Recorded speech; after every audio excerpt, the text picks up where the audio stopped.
Hello, my name is Colin McInnes and I'd like to briefly introduce my research in global health.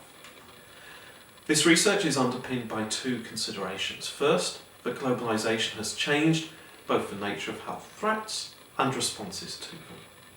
And secondly, that global health is not simply a medical or a public health problem, but a political issue as well. My research has evolved in four overlapping stages. The first of which concerned the links between health and foreign policy. This was in part an analytical exercise to trace and explain the linkages, but also a normative endeavour, how foreign policy might be used to promote health initiatives. This led into a second area of concern, that of global health security.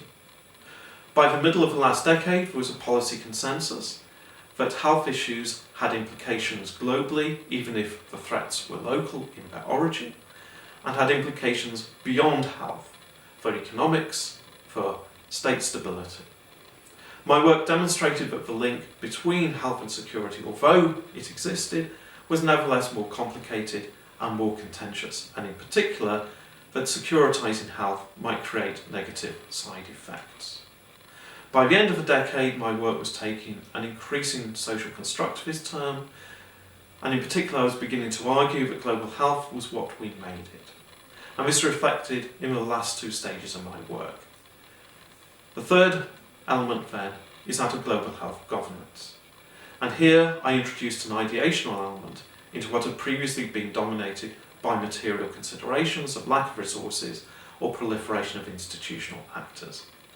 Using framing analysis, I also explained that presenting an issue as a health issue would not be sufficient to generate political action, but rather it required tying it into other frames such as economics or security as well.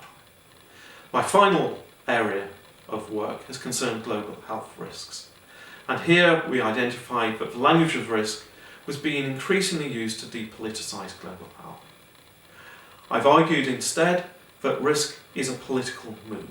How we identify risk is as much a political move as arguing that it is a security issue.